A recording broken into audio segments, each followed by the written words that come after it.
Next question है हमारा 2.5 इन text का। Okay, calculate molarity and mole fraction of potassium iodide if the density of 20% mass by mass aqueous potassium iodide is 1.202 ग्राम पर ml। तो आपको यहाँ पर तीन चीज़ें कैलकुलेट करनी है। पहले केस में मोलैलिटी निकालनी है, ठीक। दूसरे केस में आपको मोलैरिटी निकालनी है, ओके। फिर तीसरे केस में आपको मोल फ्रैक्शन निकालना है। तो मोलैलिटी का फॉर्मूला लिख लेंगे, W B into 1000 divided by M B into W A, जो ग्राम में होता है, ठीक है। ग्राम में है इसीलिए 1000 आया यहाँ पर। अच्छा, मोलैरिटी होती है W B into 1000 upon M B into V, जो कि एम एल में होता है, ठीक है। और जबकि मोल फ्रैक्शन किस चीज़ का निकालना है हमने, potassium iodide if the density of 20% mass by mass aqueous potassium iodide is 1.202 ग्राम पर ml, यानी कि यहाँ पर एक्वस सॉल्यूशन है तो इसके अंदर ए कौन होगा, यानी कि 1 कौन होगा, वाटर होगा, ठीक है।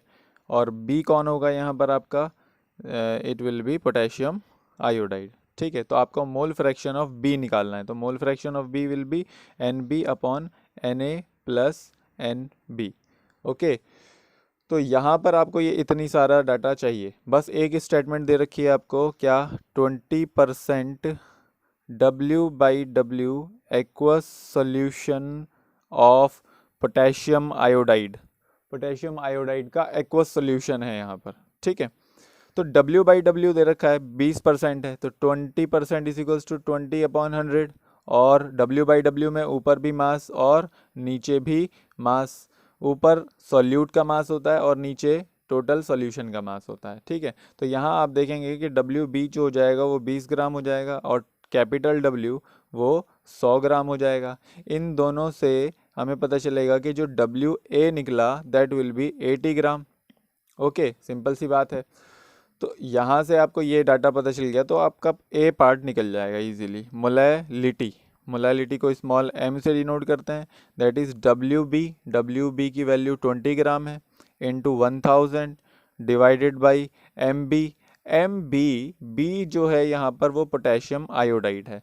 तो आपको एम बी निकालने के लिए molar mass of potassium iodide निकालना पड़ेगा।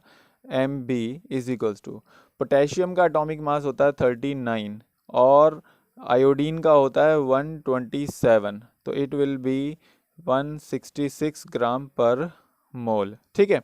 तो एम बी की वैल्यू यहाँ पर पुट कर दी मैंने 166 मल्टीप्लाइड बाई डब्ल्यू ए कितना है 80 ग्राम है। तो मैं इसको यहाँ से सॉल्व कर लूँगा, ये पूरा सॉल्व करके ये वैल्यू अराउंड कितनी आ जाएगी, 1.5 अराउंड समथिंग आ जाएगी मोल पर केजी, ओके।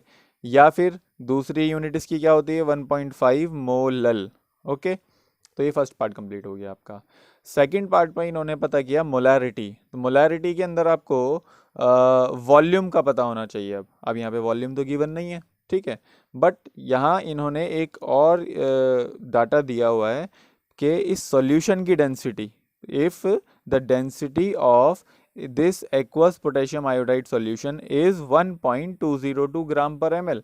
तो यहाँ पर आपको डेंसिटी ऑफ सॉल्यूशन दी हुई है, तो डेंसिटी इज इक्वल्स टू क्या होता है, मास बाई वॉल्यूम होता है। तो डेंसिटी गिवन है आपको, मास कितना है 100 ग्राम ये पता है, तो क्या पता चल जाएगा, वॉल्यूम पता चल जाएगा। तो volume will be equals to mass upon density. Mass total कितना है 100 ग्राम, डेंसिटी 1.202 है, ठीक है। तो इसको पुट कर देंगे हम ऊपर फॉर्मूले में, मोलैरिटी वाले फॉर्मूले में। तो मोलैरिटी का फॉर्मूला कैपिटल M से डिनोट करते हैं इसको, molarity W B into 1000 upon M B into V. W B की वैल्यू कितनी है 20 ग्राम है, multiplied by 1000 divided by M B हमने कैलकुलेट किया 166 ग्राम पर मोल, मल्टीप्लाइड बाई वॉल्यूम यहाँ से कैलकुलेट 100 डिवाइडेड बाई 1.202 ऊपर चला जाएगा, ठीक है।